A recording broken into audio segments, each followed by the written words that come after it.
உங்கள் குழந்தைங்க சாரி சொல்கிறாங்களா? சொல்லு. சாரி சொல்ல மாட்டேன், சாரி சொல்ல மாட்டேன். சொல்ல மாட்டாங்கல்ல?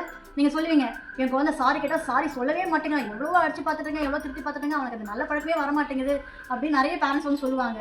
ஆனால் அதில் ஒரு விஷயம், அந்த குழந்தை சாரி சொல்லாததுக்கு ஒரு ரீசன் சொல்லிச்சு. என்ன ரீசன்னா, ஆக்சுவலாக அவங்க அப்பாவும் அம்மாவும் வந்து சண்டை போட்டுக்கிட்டாங்க. ஸோ அந்த குழந்தை என்ன பண்ணிச்சு, அவங்க அப்பா கிட்டே அம்மா கிட்ட போயிட்டு, நீங்கள் வந்து அம்மா கிட்ட சாரி சொல்லுங்கள், அம்மா நீங்கள் அப்பா கிட்ட சாரி சொல்லுங்கள் அப்படின்னு சொல்லியிருக்கு. ஆனால் அவங்க பேரண்ட்ஸு அவங்களோட டென்ஷனில் என்ன பண்ணியிருக்காங்க, அதை இக்னோர் பண்ணிவிட்டு குழந்தைய வந்து திட்டி அமிச்சிட்ருக்காங்க, நீ போ அப்படின்னு சொல்லி. அதான் யூஸ்வலாக வீட்டில் இருக்கிறது தானே, திட்டி அமிச்சிட்டாங்க. ஸோ அந்த குழந்தைக்கு என்ன மனசில் பதிவாயிடுச்சுன்னா, சாரிலாம் ஒரு பெரிய விஷயமே இல்லை, சொல்லணும் அவசியம் இல்லை, அது யாரும் வந்து ரெஸ்பெக்ட் பண்ண மாட்டேங்கிறாங்கன்றதுனால நான் ஏன் சாரி சொல்லணும். ஸோ அந்த குழந்தை தவறு பண்ணாலும் ஸ்கூலில் அந்த குழந்தை வந்து சாரி சொல்லாது.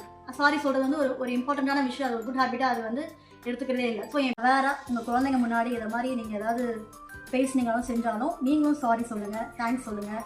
Good habits starts from us. நம்ம கிட்டேருந்து தான் குட் ஹேபிட்ஸ் மற்றவங்களுக்கு வரும். அப்போ தான் உங்கள் குழந்தைங்களும் சொல்லுவாங்க. ஸோ உங்கள் குழந்தைங்க நல்ல பழக்க வழக்கத்தோடு இருக்கணும், ஒழுக்கமாக இருக்கணும்னா இட் ஸ்டார்ட்ஸ் ஃப்ரம் அஸ். நம்ம கிட்டேருந்து தாங்க அதை ஆரம்பிக்கணும். ஸோ நீங்கள் வந்து இதை ஆரம்பிச்சிங்கன்னா அந்த குழந்தைக்கு வந்து அழகாக குட் ஹேபிட்ஸ் நம்ம சொல்லிக் கொடுக்க வேண்டியதே இல்லை, ஆட்டோமேட்டிக்காக அந்த குழந்தைக்கு அந்த குட் ஹேபிட்ஸ் வந்துடும். தேங்க்யூ.